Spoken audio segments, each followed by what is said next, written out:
There is only two most important things that my three most proudest projects have something in common, and just these two things only. One, I really want all three of my projects to be 2D hand-drawn animation. And for number two, it featured one of my most favorite underrated actors of all time, the great and mighty Liam Neeson. And yeah, he'll play a supporting role for all three of them. I know one of them, he has to be in a lead role. Kind of, sort of, and you get the picture. Well, anyway, hi ladies and dudes. This is Rebecca Lynn Barkley, aka Boobop197. This is my review for today. And today I have no review, ladies and dudes. But for today's list, ladies and dudes, I'm finally going to do another top 3 list that nobody has never done before. And this top 3 list is going to be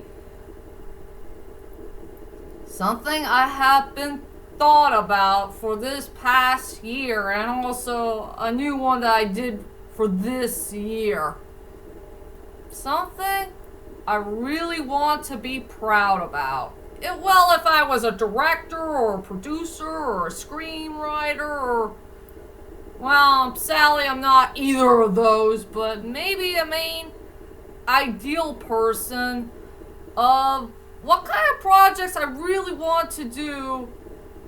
Well, if I ever get money and all that stuff. You get the picture. So anyway, for my top 3 list of the day is the top 3 most proudest projects that I have ever thought about. And these 3 projects that I would like to do if I ever done a career or something, I really want all 3 of them to exist, I guess.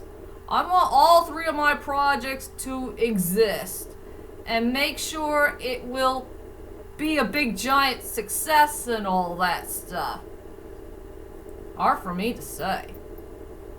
So anyway, without further ado, ladies and dudes, let's head on to my top 3 most proudest projects that I have ever thought about. And these 3 projects, I'm glad I thought about them right away.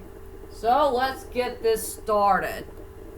Coming at number 3 has to go to a later on Pokemon series. And we already know that the Pokemon series is starting to become downhill. I know that the Pocket Monsters is starting to become good for everybody. I will say, meh. I will say the only good positive sign about this Pocket Monsters things is Ash Ketchum is finally going to capture some other Pokemon that he haven't caught yet. And I already heard that he caught a Railu, and I think Railu will become one of Ash's best Pokemon that he ever caught so far. And that Railu was my hero. Because you know what that cool little Pokemon did? He finally kicked Pikachu's butt! And I was like, hallelujah! Thank you, Railu! Thank you! Thank you for kicking Pikachu's butt and get him out of the spotlight for good! Hooray! Hallelujah! I guess everybody wants to know why the Pokemon series needs to have, some type of project I would like to do, for the Pokemon series, I guess. Well, I'll tell you the truth is, ladies and dudes, this Pokemon series has a whole ton of flaws. Like plot holes that makes no sense, there's a lot of mistakes to be found. I'm sick and tired of Ash being a stupid 10-year-old. I'm sick and tired that he used Pikachu all the time and stealing all the spotlights away from other Pokemon, that Ash ever had from all the regions. And I'm sick and tired of Team Rocket showing up in every single part of the episode here or there. And I really want those things to go away and leave us alone. And the only thing I care about for this Pokemon series, something that needs to be fixed the most, is we need a time skip storyline. We need to see the characters all grown up. And I want to see, find a way to fix Ash and make him into a better character. To make him mature, make him all grown up. And I really want to see him developing his other Pokemon. The Pokemon that he hadn't worked with for a while. And yeah, I really want the old gray my Liam Neeson to be a part of the Pokemon series and play this really cool Pokemon master who's going to teach Ash all the things that he is missing as a Pokemon trainer. Something that he is lacking and something that he's truly forgotten, how to become what a Pokemon trainer is all about, I guess. And also, my most favorite scene idea ever is, when Ash will become a mature young man and the Grand Pokemon Master Liam is ready for the most biggest Pokemon battle that he'll ever have in his life with Ash. One of my greatest ideas for this scene of the story is I want to see Ash's Grow Ninja and Liam's Raichu to have one of the most greatest Pokemon battles of all time. Something that has to do with Synchro Evolution. And Synchro Evolution deserves to be one of the most underrated forms of all time. I guess everybody's wasting too much time on Mega Evolutions and the Z-Move thing and whatever the thing was called, when Pokemon become giants. I wish that Synchro Evolution needs to be worked more for this Pokemon series, and maybe I will love the Pokemon series even better. And this is why the later on Pokemon series deserves to be at number 3.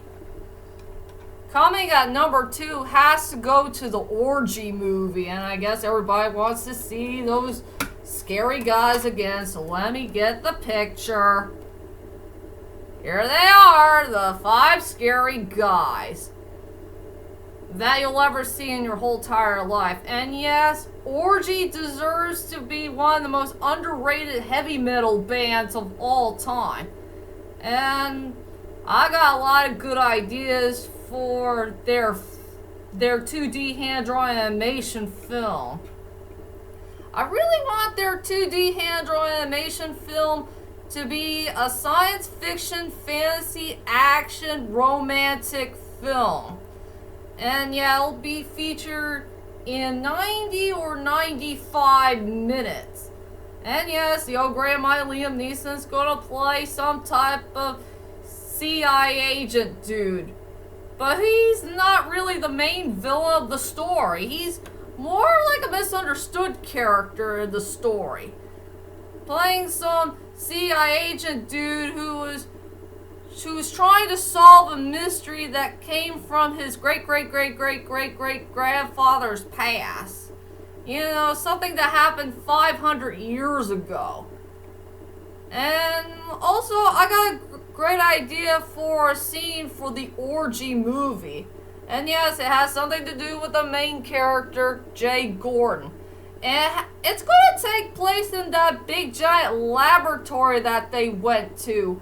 And it's up to Jay Gordon to, try to solve the mystery of this mysterious capsule that was kept in the laboratory for such a long time. And there was a girl that's stuck in that capsule for the last 500 years ago. And it's up to him to find some type of clue or something to unlock the capsule and get the girl out. And yeah, Sally, Agent High L, that's Liam Neeson's character, he's gonna be spying on our heroes and get to know what the heck they're doing in the laboratory. And I think that's a great idea for a scene for the Orgy movie. Something about the laboratory, and Jay Gordon has something to do with, trying to figure out how he's going to get the girl out of the capsule. And there's going to be a prophecy for it. I wish I could say more about the idea for the scene of my idea for this Orgy movie. So yeah, the Orgy movie, it deserves to be a number 2. And we already know what number 1 is, right, ladies and dudes? It has to go to the redo story of Taken 3. This movie has to be fixed the most. And needs to have a much better plot than the one that the idiot screenwriters had made up.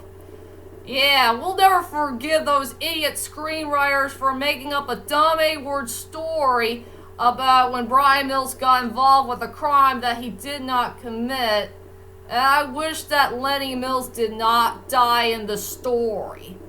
I think it would be a much better idea if we need a good storyline that is all about one member of the Mills family that we had never met yet in all the Taken storylines, I guess. So yeah, I want this storyline to be about is there's only one independent warrior named Benjamin Williams who is on a very important quest of his life to find a way to get the Mills family back together again and make sure they'll never ever be separated ever again for the rest of their lives. And also try to take care of this unknown enemy who had destroyed the Mills family's life from the last 8 or 9 years ago. Yeah, that's why I want Taken 3, the redo story, is going to be about. And yes, one of the best scenes I ever thought about for Taken 3, the redo story, is we need to find a way to fix Brian and Lenny's relationship. And Brian and Lenny's relationship is the most important part of the story, because I want to see more character development and chemistry between those two characters. You know, after the events of Taken 2, and I wish those screenwriters should have known that before they made Taken 3. The one that we don't like. And also, I really want Taken 3 to be really about in 3 things, and 3 things only. It's a story about love, it's a story about family, and above all things, it's a story about finding a way to be independent. And there's only one independent man who can make all the difference. And I will say his famous line, "We are independent warriors, and we are all here to fight for is our independent freedom!" Yep. That's what I want Taken 3, the redo story, to be really about. And this is the #1 most proudest project that I have ever thought about. If you know what I mean. So anyway, that's my top 3 most proudest projects that I ever thought about for the past year, I guess. Well, the most proudest project that I ever thought about. So, ladies and dudes, what do you think of this list? Do you like it? Do you hate it? Do you think it's pretty decent? And which one of the 3 projects you would like to see happening? You know, if one of these 3 projects I ever thought about that needs to exist. Well, whichever it is, leave a comment there and let me know. And join me next time for more videos to come in the main future. And I'm sorry about my reactions from last week. Since I was down and depressed, and thanks to this idiot virus thing, it really torn us apart. If you know what I mean. But I feel much better right now, and I promise to all of you I will do more videos very, very soon whenever I can get there. So, that is it for now. I'll see you guys later, and sayonara.